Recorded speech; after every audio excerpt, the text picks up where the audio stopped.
덴버 시원장로교회 성도 여러분 반갑습니다. 2020년 12월 15일 이번 주는 우리 성탄 특집으로 누가복음 1장과 2장 24절까지의 말씀을 우리가 함께 묵상하며 예수님의 성탄의 은혜를 나눌 수 있기를 바랍니다. 그리고 주일에는 누가복음 2장 24절부터 52절까지의 말씀을 통해서 우리 예수님의 성탄의 은혜를 나누고 또 성탄을 축하하기 원합니다. 오늘은 누가복음 그 첫 번째 시간으로 1장 1절로 25절 말씀을 통해서 세례 요한의 출생의 기적, 이 세례 요한의 출생의 기적을 통해서 우리 예수님의 성탄에 어떤 은혜가 있는지를 우리 함께 살펴볼 수 있기를 바랍니다. 누가복음은 사도행전의 저자와 같은 누가입니다. 누가는 예수님의 제자가 아니고 사실은 사도 바울의 제자입니다. 그가 사도 바울이 전한 복음을 듣고 예수 믿고 모든 그 의사의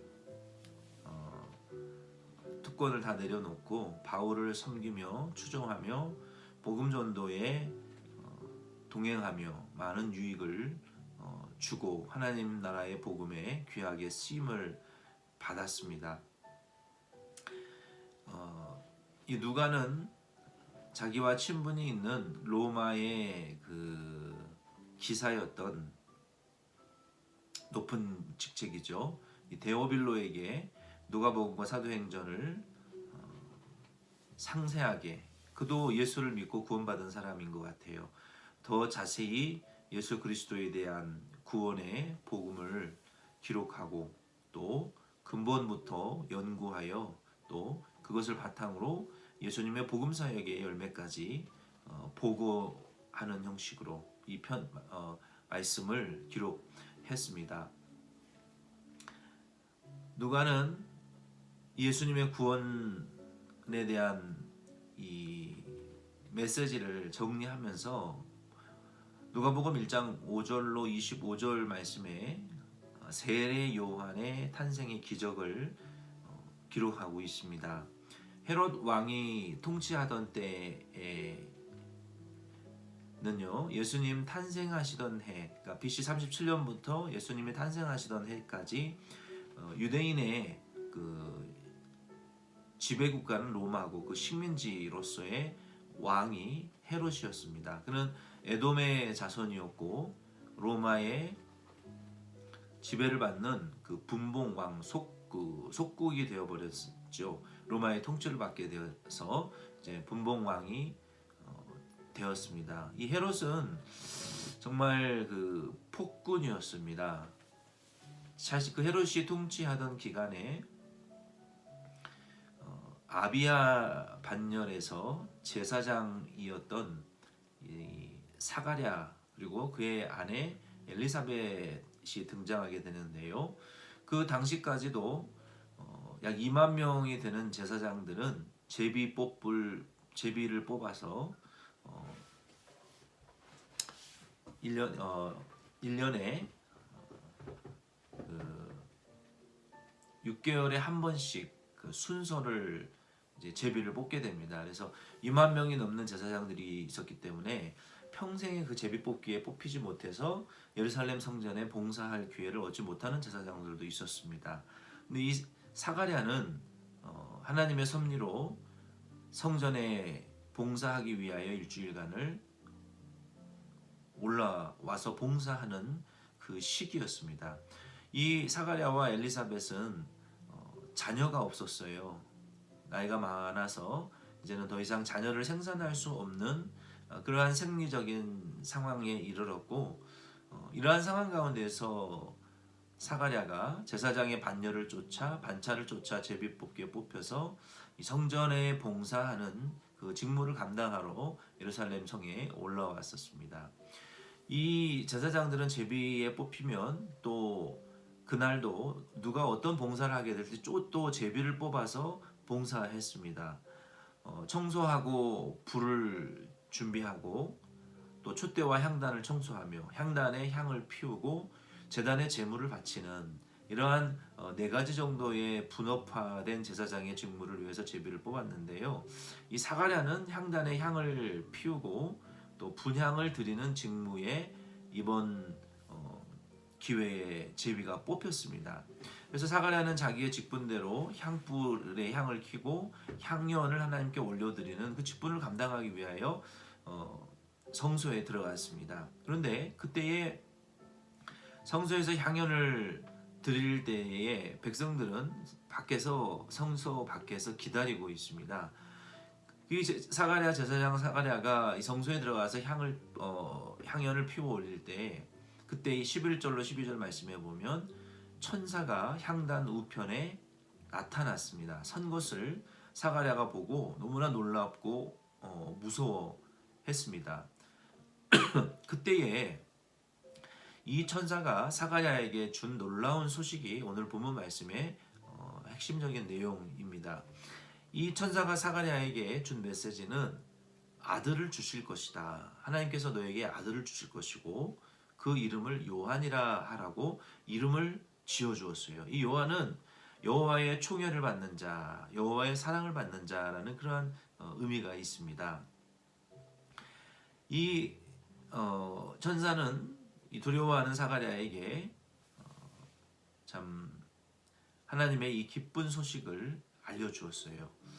근데 왜 예수님의 탄생의 소식을 먼저 기록하지 않고 또 예수님의 이름을 먼저 등장하지 않고 왜 세례 요한이라는 사람의 이름이 누가복음 복음서에 가장 먼저 등장했을까요? 그 이유는 이 세례 요한을 통해서 예수 그리스도를 증거하시는, 그리고 세례 요한을 통해서 예수 그리스도의 그 구원이 어떻게 전파되고 준비되어지는지에 대한 내용을 보여주기 때문에 이 누가는 의사로서 예수 그리스도의 복음의 근본부터 연구하고 이 데오빌로에게 보고하기 위하여, 그리고 오늘날 우리들에게도 이 복음을 우리에게 가르쳐 주기 위해서 세례 요한의 하나님께서 세례 요한을 통해서 예수 그리스도의 이 선구자적인 역할을 준비하신 내용을 먼저 설명하고 있는 것입니다.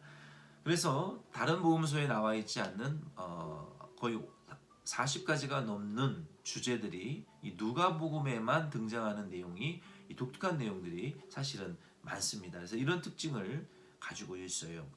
이 세례 요한의 탄생의 소식을 천사를 통해서 이 사가랴가 듣게 됩니다. 그리고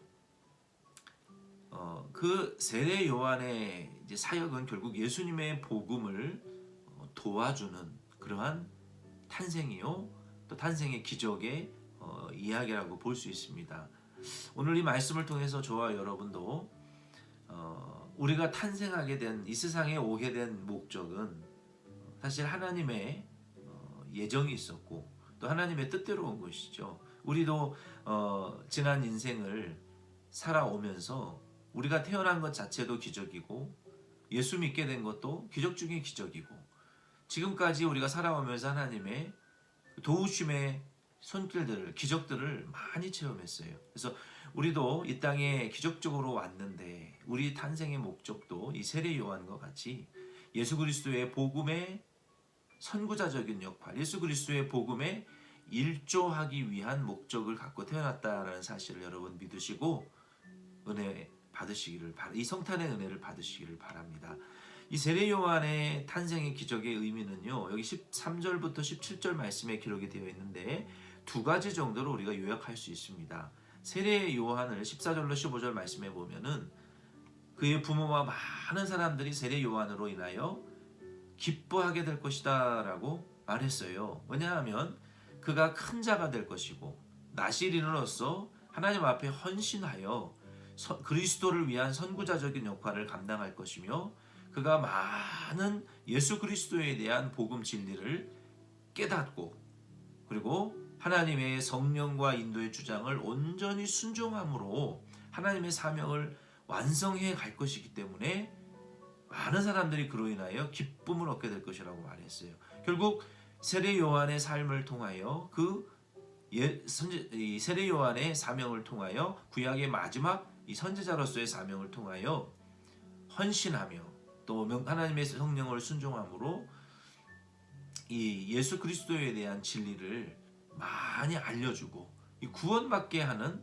이러한 역할을 하기 때문에 사람들의 기뻐함을 받게 될 것이라는 것입니다. 예수 그리스도에 대해서 세례 요한은 보라 세상 죄를 지고 가는 하나님의 어린 양이로다. 그가 나는 물론 너희에게 세례를 베풀지만 내 뒤에 오시는 이는 불과 성령으로 너희에게 세례를 주실 것이다. 나는 그의 신발끈을 매는 것도 감당하기 어려운 존재다. 그는 나보다 먼저 영원부터 존재하셨던 분이며 그리고 그는 또 우리의 세상 죄를 지고 하나님의 백성을 구원하기 위한 하나님의 어린 양이로다라고 예수 그리스도에 대해서 증거했어요. 또 그는 타작마당을 정하게 하사 또 알곡과 곡식은 곳간에 쭉종이와 이 찌꺼기들은 다 불태워서 심판하시는 분으로 예수 그리스도에 대하여 정말 많은 진리를 깨달았기 때문에 그리고 세례 요한이 증거한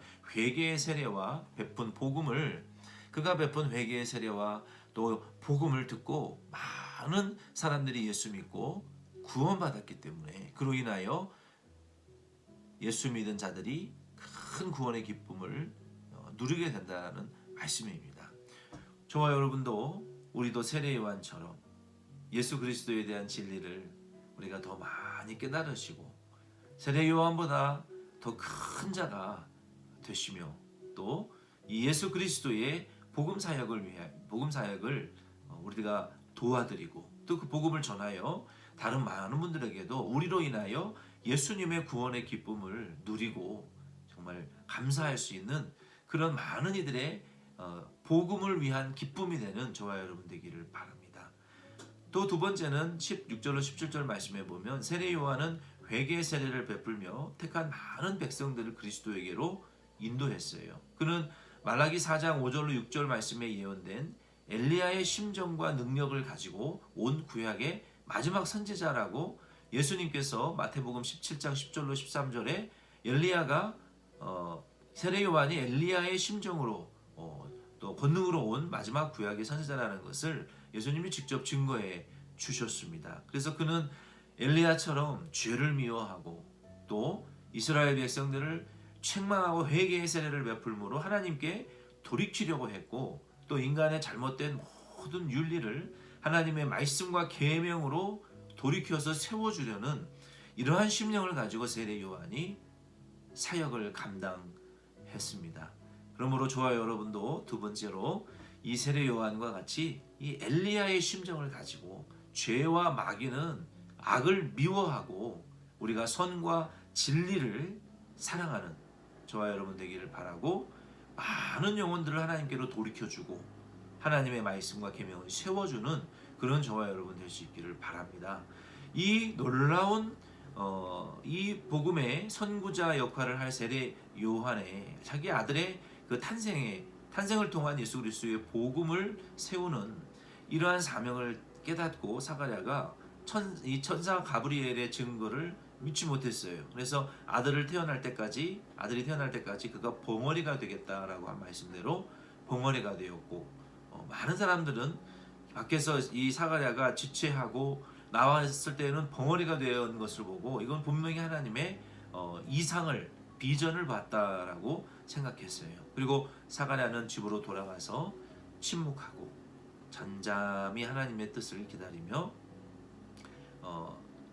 아들이 잉태됐고 그리고 아이가 태어날 때까지 하나님의 뜻이 이루어지기를 기다렸습니다. 이것이 세례 요한의 탄생의 기적을 통한 오늘 저와 여러분에게 주시는 예수님의 성탄의 은혜인 줄로 믿습니다. 기도드리겠습니다. 하나님 아버지, 우리도 세례 요한처럼 예수 그리스도의 복음을 위한 기쁨의 제물들이 되게 하여 주시고 우리를 통하여 엘리야의 심정과 같이 많은 영혼들을 회개시키고 예수님께로 돌이킬 수 있는 저와 우리 모든 덴버시온 장로 교회 성도님들 될 수 있도록 축복하옵소서. 주님, 사랑하는 성도들의 오늘 하루의 삶을 주님이 주장하여 주시고 또 우리 모든 범사에 돕는 은혜를 더하여 주옵소서. 예수님의 이름으로 기도드립니다. 아멘. 여러분 수고 많이 하셨습니다. 우리 김인섭 집사님을 위해서 계속 기도해 주시고 22일로 수술 날짜가 확정이 됐다고 합니다. 그래서 우리가 한 지금 일주일 정도 이제 남아 있는데요. 우리 계속 하루에 3번씩 꼭 우리가 5분 이상 함께 기도하고 중보할 수 있는 저와 여러분 되기를 바랍니다. 내일 만나요.